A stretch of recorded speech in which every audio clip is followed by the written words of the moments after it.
자, 앞서 보신 것처럼 수도권에서는 거리두기 4단계라는 한 번도 가보지 않은 길을 가게 됐는데요. 자, 2주 뒤면 유행이 좀 잠잠해질 수 있을지 또 어떤 대책이 필요한지 정재훈 가천대 예방의학과 교수와 함께 자세히 알아보겠습니다. 안녕하십니까? 네, 안녕하세요. 자, 오늘 6시 기준으로 또 집계를 봤더니 확진자가 또 1,000명을 넘었습니다. 이 정도면 4차 대유행에 본격적으로 진입한 거라고 봐야겠죠? 네, 지금 4차 대유행이 확산 국면에 있다라고 보시면 될 것 같고요. 네. 우리가 유행의 확산을 볼 때 가장 중요한 지표 중에 하나가 바로 감염 재생산수입니다.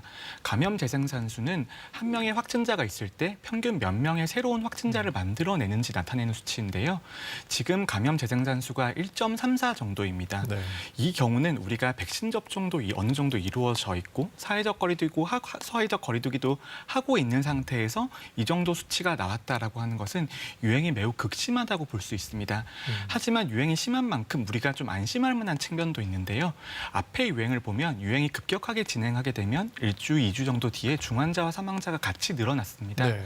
하지만 지금의 유행에서는 그런 현상이 나타나고 있지 않기 때문에 고위험군에 대한 백신 접종 효과가 나오고 있지 않나 이렇게 생각을 합니다. 그런 측면은 좀 다행이라고 생각이 되는데 다음 주 월요일부터 당장 수도권의 거리두기 4단계가 적용되지 않습니까? 근데 더 확산세가 그 이후에도 늘 수 있다라는 우려도 있는 것 같아요.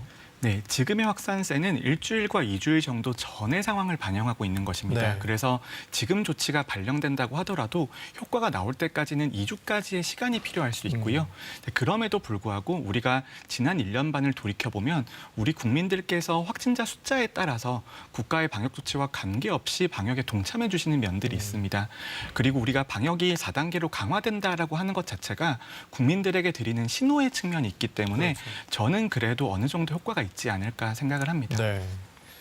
자, 이번 4차 유행이 앞선 유행과 다른 점, 바로 델타 변이 바이러스 감염입니다. 오늘 방역 당국에서도 이에 대해 우려를 표했습니다. 직접 들어보시죠. 현재는 전 세계적인 변이의 변화가 더 두드러지고 우리나라도 조만간 델타 변이가 전체 유행을 주도를 하게 될 테니까 속도가 더 빨라질 가능성도 있습니다. 자, 방역 당국이 보름 전까지만 해도 좀 우려할 수준이 아니라고 했는데 방금 들으셨지만 델타 변이가 조만간 우세종이 될 거라고 밝혔습니다. 자, 델타 변이 전파 얼마나 빠른 겁니까? 네, 바이러스는 변이 자체가 생존의 무기이고요. 네. 변이 바이러스는 기존 바이러스보다 전파 능력이 높거나 백신을 회피하는 능력이 생기지 않으면 기존 바이러스를 대체할 수가 없습니다. 지금 알려진 바에 따르면 기존 바이러스보다 알파 변이는 50% 정도 전파력이 높다고 되어 있고요. 네. 델타 변이는 알파 변이보다도 50%가 높은 것으로 되어 있습니다. 그럼 델타 변이 바이러스 같은 경우에는 기존 바이러스보다 2배 이상 전파력이 높다고 봐야 될 것 같고요. 네. 이것은 집단 면역이 달성 가능한지에 대해서도 영향을 줄 수가 있는데요. 네. 지금의 수준으로 보면 전체 국민의 80% 이상이 접종을 해도 집단 면역이 달성 가능할지가 불투명해진 상황입니다. 그렇군요. 이런 것은 우리가 집단 면역을 통한 코로나19의 종식보다는 사망자가 더 이상 발생하지 않는 코로나19를 특별하지 않은 감염병으로 만드는 그런 종식 전략으로 우리가 전환할 필요가 있다는 것을 의미합니다. 네.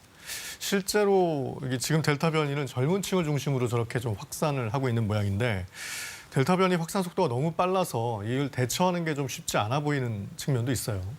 네, 저는 지금 델타 변이가 우리나라에서 우세종이 되어가고 있고 거의 네. 우세종이 되었다고 생각을 합니다. 우리가 지금 보고 있는 델타 변이 바이러스의 비율은 일주일 전의 비율이라고 볼 수 있습니다. 네. 델타 변이를 확인하는데 일주일 정도의 시간이 걸리기 때문인데요. 만약 오늘의 값을 일주일 뒤에 보게 된다면 50%가 넘었을 수도 있습니다. 그렇군요. 그 정도로 델타 변이가 확산 속도가 빠르기 때문에요. 특별한 방역 대책이 현재 필요한 상황입니다. 네. 말씀하신 대로 이미 델타 변이가 우세종이 됐을 수도 있다는 얘기인데 그 얘기는 결국 델타 변이에 감염되면 증상이 예전과는 좀 달라서 사실 내가 델타 변이에 감염됐더라도 모르고 지나갈 수도 있다는 얘기가 있던데 그 영향도 좀 있어 보입니다. 델타 변이가 증상이 다를 수 있다는 것들이 제기가 되어 있지만 저는 네. 아직까지 과학적인 확인이 필요한 상황이라고 보고요. 델타 변이가 유행하고 있는 대부분의 국가들도 고위험군에 대한 접종이 어느 정도 완료가 되어 있습니다. 네. 그래서 감염 대상 연령이 점점 낮아지고 있는데요. 그렇게 되면 아무래도 증상이 중증 증상보다는 경증 증상 위주로 나타날 가능성이 있고요. 네. 이런 것들이 지금 살펴봤을 때는 마치 바이러스의 증상이 변한 것처럼 보일 수가 있습니다. 아직까지는 여기에 대해서는 과학적인 확인이 되지 않은 상태이기 때문에 조금 신중하게 접근할 필요가 있습니다. 아, 그렇군요.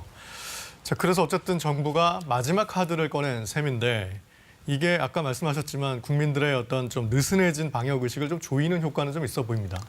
네, 국민들은 직접적인 방역 정책보다는 확진자 숫자나 정부가 보내는 신호에 더 민감하게 반응하신다고 생각을 하는데요. 지금 확진자 숫자가 사상 최고를 기록을 하고 있고 정부가 가장 강력한 방역 카드를 꺼냈기 때문에 거기에 국민들이 잘 반응해 주실 거라고 생각을 합니다.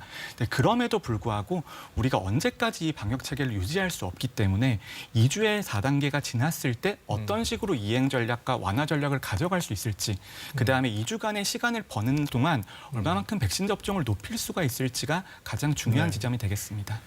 지금 그 말씀하셨는데 이 백신 접종도 이 방역 조치와 같이 백신 접종도 이제 빨리 따라와 줘야 되잖아요. 근데 지금 백신 공급이 좀 여의치 않은 것 같다는 우려의 목소리도 좀 있는 것 같아요.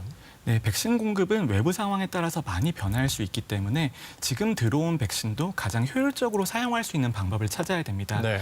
그런데 지금 백신의 효과는 두 가지로 볼 수가 있고요. 감염을 막아주는 효과와 중환자가 되는 것을 막아주는 효과가 있습니다. 하지만 감염을 막아주는 효과는 변이 바이러스가 유입이 되면 점점 떨어질 수가 있고요. 그렇지만 중환자를 막아주는 효과는 그대로 유지가 되고 있기 때문에 지금 들어오는 백신을 고위험군에게 빠르게 접종하는 게 무엇보다 중요할 것 같습니다. 네. 자, 결국은 앞으로 또 닥칠 수 있는 어떤 대유행에 대비해서 전략이 좀 필요해 보이는데 결국은 코로나도 독감처럼 우리가 같이 살아야 하는 게 아니냐라는 얘기도 나오고 있어요. 네, 집단 면역을 달성을 해서 코로나19를 우리 사회에서 완전히 없앨 수 있다면 너무나 좋겠지만 네. 현실적으로 그런 전략이 불가능해진다는 것이 과학적인 사실로 밝혀지고 있습니다. 네. 그렇게 된다면 우리가 좀 전략을 바꿔서 코로나19를 더 이상 사망자가 발생하지 않는 특별하지 않은 감염병으로 만들 필요가 있고요. 네. 그것을 위한 가장 중요한 대책이 고위험군에 대한 백신 접종을 빠르게 완료하는 것입니다. 여기까지 듣겠습니다. 지금까지 정재훈 교수와 함께 들었습니다. 감사합니다. 감사합니다.